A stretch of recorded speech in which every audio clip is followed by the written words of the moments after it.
안녕하세요. 화학 강사 변지선이라고 합니다. 예, 감사합니다.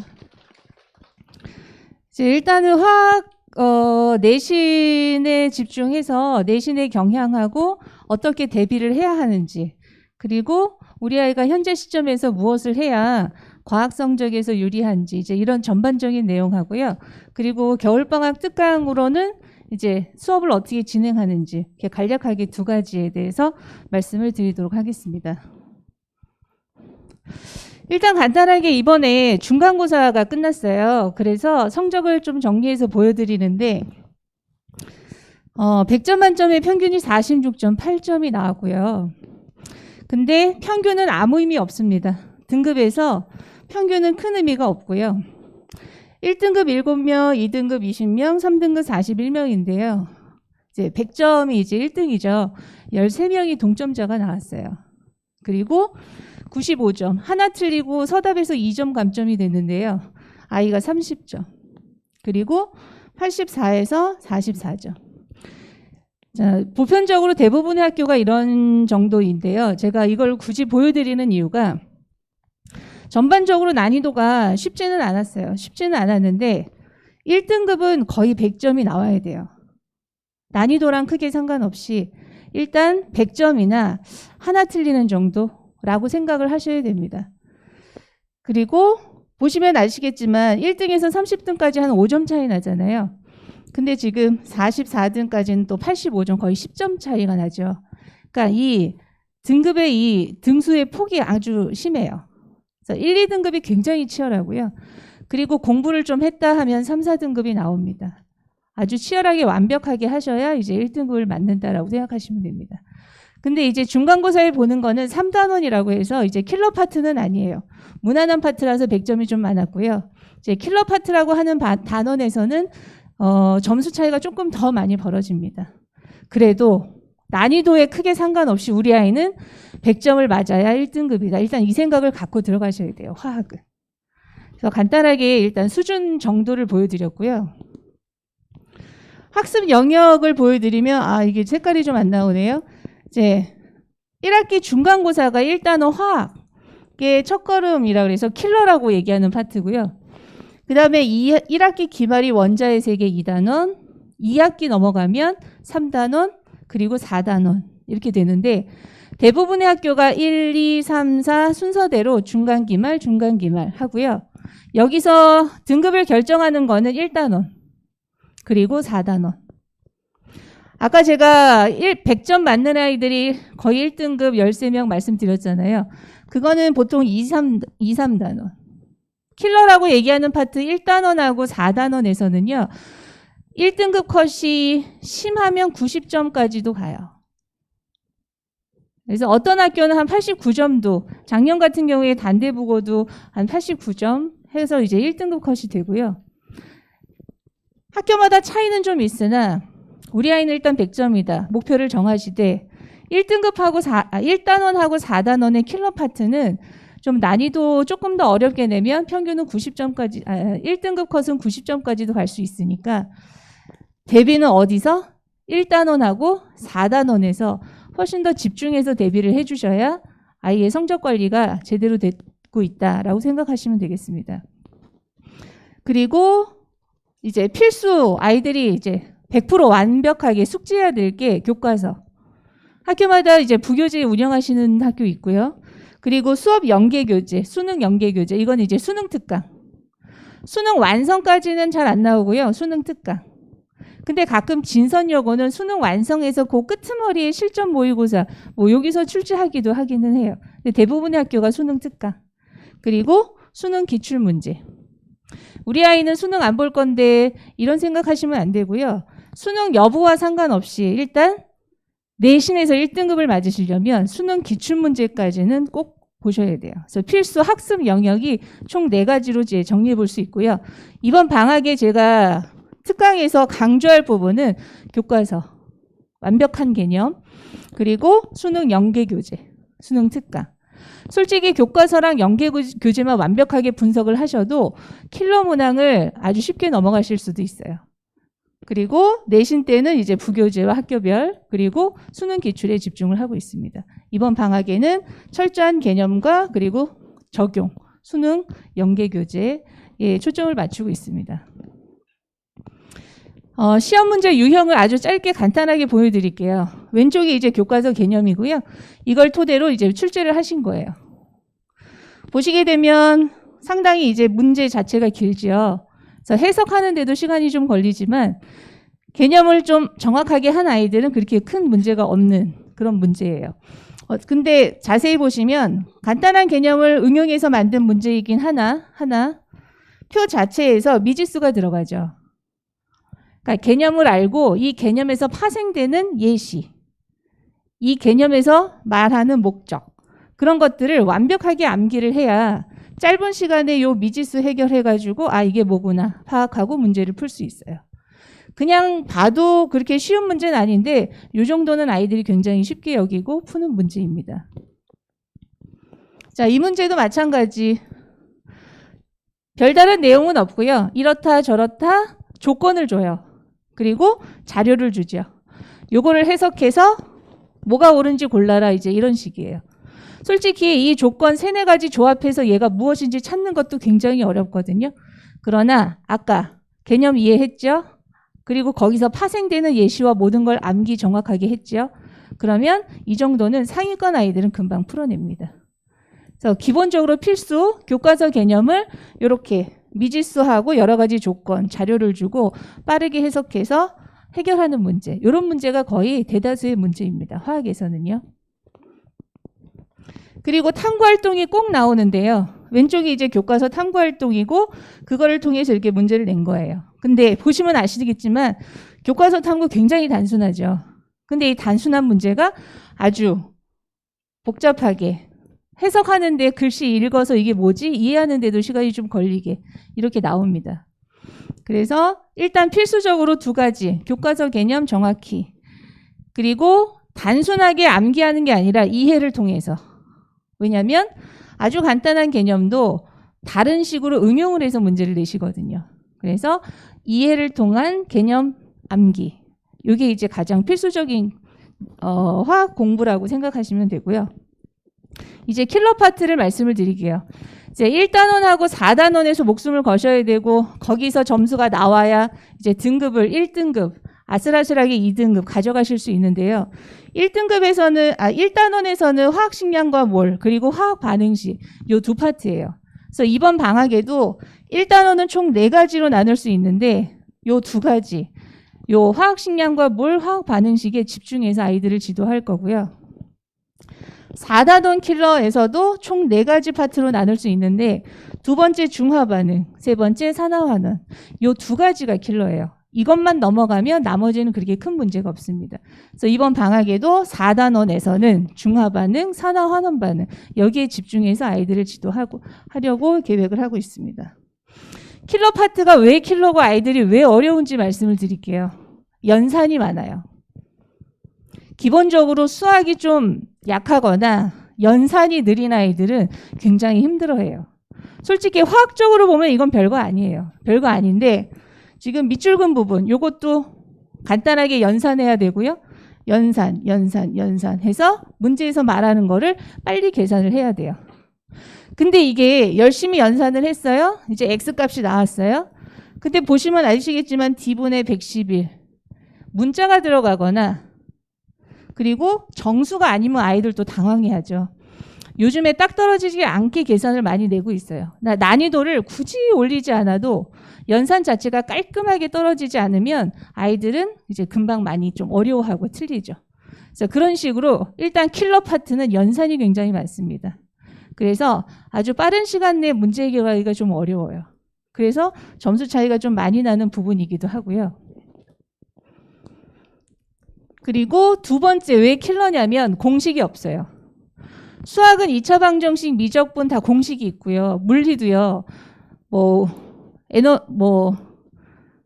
갑자기 생각이 안 나네. 상대성 이론, E는 MC 제곱 이렇게 딱 떠오르는 공식이 있잖아요. 화학은 공식이 없어요. 공식이 없고 이게 지금 교과서 개념이거든요. 교과서에서 이런 개념을 배웠어요. 여기 질량 보존이래요. 가볍게 배웠어요. 이제 개념은 알아요. 이제 문제를 풀어야 되는데 문제가 이렇게 출제가 되죠. 문제를 보면은 질량비, 요 교과서 파트를 낸 거예요. 그러나 지금 보시면 다 수학적으로 돼 있죠. 그럼 여기에서 질량 보존을 유추해서 실험 1에서 AB 1대 2고 실험 2에서 BC는 2대 5니 이게 뭔가 질량 보존을 떠올려서 X, 2X, 2Y, 5Y. 그럼 결국에 더하면 3X, 더하면 7Y잖아요. 그럼 보존이니까 같겠죠. 그럼 X하고 7에다가 X는 7, Y는 3을 대입하면 끝나는 문제예요. 그러나 교과서 개념을 배우고 이렇게 적용하는 연습. 단순한 문장 질량 보존 법칙을 공식화해서 이거를 풀어내는 연습. 이런 게 돼 있지 않은 아이들은 개념은 아는데 도무지 문제가 안 풀린다. 이런 얘기를 계속 달고 다녀요. 화학은 기본적으로 개념은 너무 쉬워요. 그리고 완벽하게 암기하면 아무리 복잡하게 줘도 다 풀어내거든요. 근데 문제는 수리적 연결. 어떠한 지문에 대해서 이거를 공식화하는 거. 이게 가장 큰 고비라고 생각하시면 돼요. 그러면 이제 저희는 수업할 때 어떻게 하느냐. 이걸 연습을 시키죠. 질량 보존 알지? 자, 문제에서 질량이 나왔어. 그럼 무조건 같다. 그러면은 여기다가 7배하고 여기다가 3배 하는 건 아이들 금방 하거든요. 그러니까 이런 연습을 많이 시키셔야 돼요. 그래야 화학에서 좋은 점수를 얻을 수 있습니다. 공식이 없습니다. 문제에 나온 단순한 개념을 공식화하는 연습을 아주 많이 시켜주셔야 돼요. 혼자서는 좀 힘들죠. 옆에서 지도가 잘 들어야 되고요. 그리고 보시면 화학을 수학적 언어로 표현을 해요. 수학적 언어. 어차피 이과 과목은 다 수학이죠. 그러니까 과학도 마찬가지. 개념은 개념이고 이 개념을 수학적 언어로 표현을 해서 해결을 할 거냐 이제 이런 건데요. 여기 보시면 뭐 1g에 들어있는 원자수 이 말이 있고요. 단위 부피당 질량 이런 말이 있어요. 아무리 들여다봐도 이거를 알 수가 없는데 이거를 수학적으로 표현을 하면 1g당 원자수는 원자수를 질량으로 나눴다는 뜻이에요. 그리고 이걸 화학적으로 바꾸면 질량이 분자량이 되고 원자수는 한 분자의 원자수 뭐 이렇게 바뀌거든요. 그럼 이거를 바꿀 수 있는 아이들은 이게 너무 쉬운 거죠. 단위 부피당 질량이 있어요. 이거는 분자량과 비례해요. 그러니까 여기 분자량 보이시죠? 미지수 보이시죠? 이 미지수를 해결해야 되는데 여기 같은 말이 있는 거예요. 같은 말이.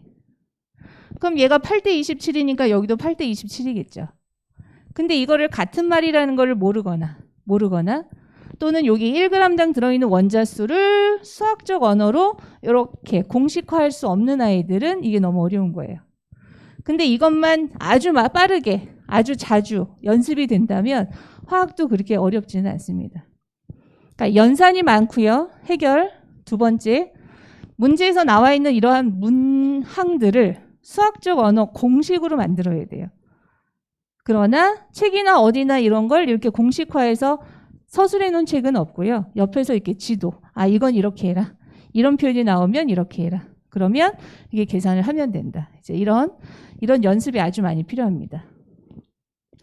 그리고 킬러에서 이제 마지막으로 내신 기출이 곧 수능 기출이라고 보시면 돼요. 수능 기출 문제에서 선생님들이 지금 이게 왼쪽이 학력평가 6월에 나온 거고요.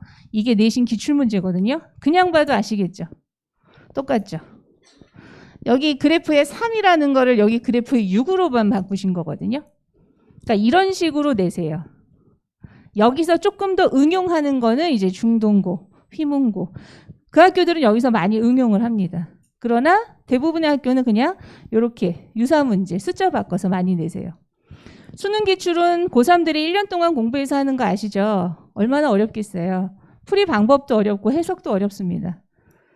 근데 내신에서 요거 짧은 시간 내에 해결하려면 아이들이 미리 경험해 보는 수밖에 없어요. 이걸 한번 풀어본 아이와 풀어보지 않은 아이는 많은 차이가 있겠죠. 그래서 고3 학력평가, 수능 기출 또한 내신 기출이다 생각하시고 이러한 문제들을 많이 접해 보셔야 합니다. 얘도 마찬가지고요. 거의 똑같죠. 얘도 숫자만 바꿨다라고 보시면 돼요. 앞에 거는 진선여고고 요거는 단대부고 기출인데 이런 식으로 냅니다. 학교마다. 그래서 그 수능 기출을 이제 많이 연습을 시켜야 되는데 어떻게 시키냐가 또 되게 중요해요. 그냥 막 풀어. 막 해가지고 그래 잘했어. 이게 아니고요. 보시면 이거는 수능 연계교재에서 제가 따온 문제인데요. 이 문제를 보통은 이렇게 많이 풀어요. 이렇게 뭐 이렇게 해가지고 이렇게 X 얼마 이렇게 구해내거든요. 그러나 이렇게 풀 수도 있고요. 이렇게 풀 수도 있어요. 보시면 차이가 확연하게 나시죠. 접근 방법이 굉장히 중요합니다. 특히 수능 기출, 수능형 문제, 수리가 들어간 문제들은 접근 방법이 굉장히 중요해요. 그래서 아까 처음에 말씀드렸죠. 개념, 이해, 완벽한 암기, 그리고 플러스 어떻게 풀 것이냐를 굉장히 신경을 많이 쓰셔야 돼요. 화학은 이게 굉장한 차이가 납니다. 여기서 뭐 제가 화학을 설명할 수는 없지만 문제 속에서 여기 A, 앞에 E, C, 앞에 E 뭐 이런 숫자들이 있어요. 이런 힌트를 보면 이렇게 풀어야 될 것도 간단하게 이렇게 풀어낼 수가 있거든요. 그래서 적용을 어떻게 할 것이냐가 굉장히 중요해요. 그러니까 우리 아이가 푸느냐 안 푸느냐 이거 당연히 중요하고요. 푸느냐 안 푸느냐를 떠나서 어떻게 풀고 있나, 제대로 풀고 있나. 한 문제당 한 2분 정도 쓰셔야 돼요. 한 문제당. 평균적으로 25문항이 나오거든요. 25문항에 50분이에요. 그럼 2분. 쉬운 문제는 한 30초도 걸려요. 그러면 킬러는 한 5분 정도 쓰실 수는 있어요. 그 5분간에 해석해야죠. 연산해야죠. 답내야죠. 오답도 해야 돼요. 시간 많이 필요하시죠? 방법의 중요성이 화학은 굉장히 중요합니다.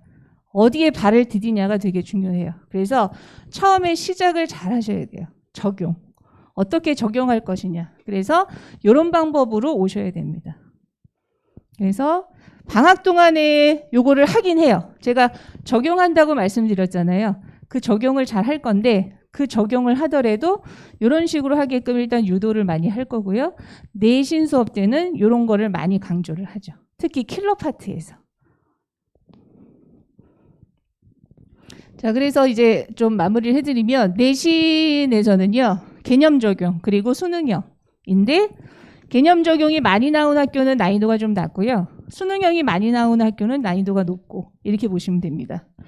그리고 개념 적용, 그 다음에 자료 해석 계산 수학적 언어로 표현하는 거, 수능 기출, 그리고 빠른 해결과 서답이 있는데 방학 동안에는 개념, 적용, 암기, 그리고 수능 연계에서 적용을 어떻게 할 것이냐.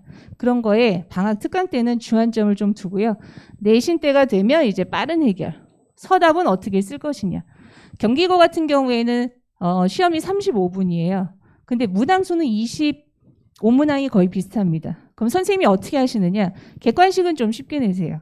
서답형에 10점에서 7점은 거세요. 그리고 쫙 풀이 과정을 봐서 거기서 감점을 하시거든요.